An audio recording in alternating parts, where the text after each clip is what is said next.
The year is 2024. The world is still reeling from the COVID-19 pandemic. Millions are dead, economies are shattered, governments are struggling to maintain order. But there is a glimmer of hope. Scientists have developed a new type of vaccine using modified mRNA technology. It promises to be more effective.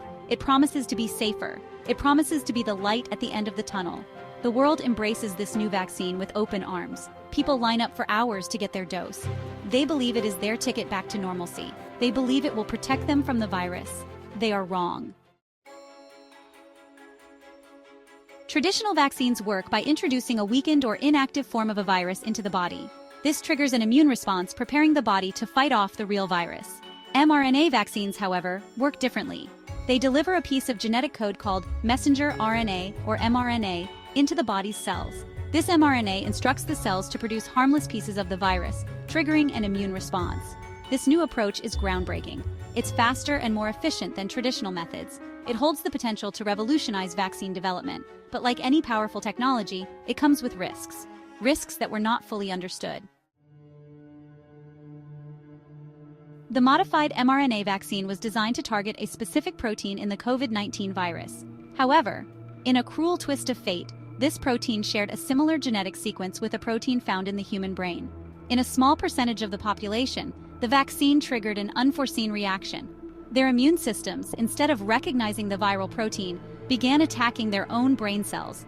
This triggered a cascade of devastating neurological and metabolic disruptions. The vaccine designed to protect became a weapon turned against humanity. The initial symptoms were subtle: headaches, fever, confusion, but soon they escalated into something far more sinister. The affected individuals experienced intense hallucinations, seizures, and paralysis. Their brain tissue, under attack from their own immune system, became inflamed.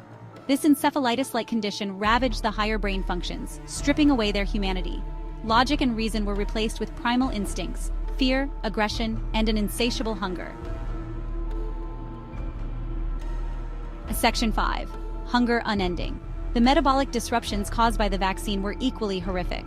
The infected individuals experienced a constant gnawing hunger. Their bodies, unable to process nutrients normally, craved flesh and blood.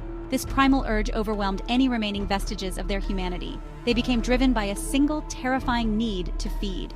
The infected, once friends, neighbors, family, were transformed into something monstrous, something the world had only seen in nightmares. Section 6. Patient Zero. The first case, Patient Zero, emerged in a small town in rural America. A young woman, recently vaccinated, began exhibiting strange behavior, increased aggression, confusion, and an insatiable appetite. Her condition deteriorated rapidly. She attacked her family, driven by an uncontrollable urge to feed.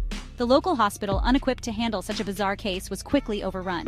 The virus, highly contagious, spread through bites and bodily fluids, quickly engulfing the town. Section 7. Outbreak. The virus, dubbed the Z strain, spread like wildfire. What began as an isolated incident in a small town quickly escalated into a global pandemic. Major cities became overwhelmed with the infected. Hospitals, morgues, and emergency services were stretched beyond their limits. Governments struggled to contain the outbreak, but their efforts were too little, too late. The world watched in horror as civilization crumbled.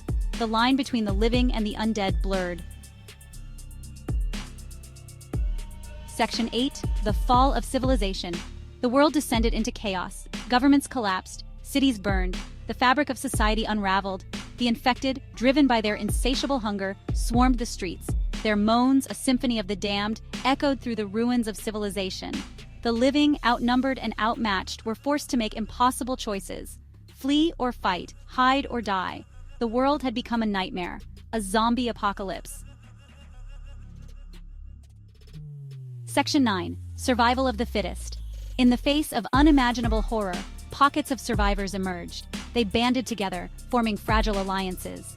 They scavenged for food, water, and weapons, fighting tooth and nail for their survival.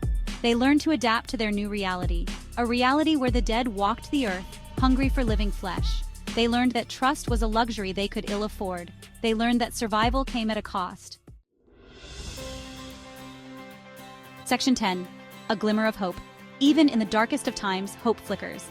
Scientists working tirelessly in hidden labs searched for a cure, a way to reverse the effects of the Z strain, a way to restore humanity to the infected. Their research is fraught with danger. The infected, driven by their primal urges, pose a constant threat. But the scientists press on, driven by the belief that humanity can be saved. Section 11. What lies ahead? The future remains uncertain. The Z strain has reshaped the world, leaving an indelible mark on humanity. The fight for survival is far from over, but one thing is clear: the human spirit, though battered and bruised, is not broken. The survivors, forged in the fires of apocalypse, carry with them the hope of a better tomorrow. A tomorrow where the living and the dead can coexist. A tomorrow where humanity can rebuild.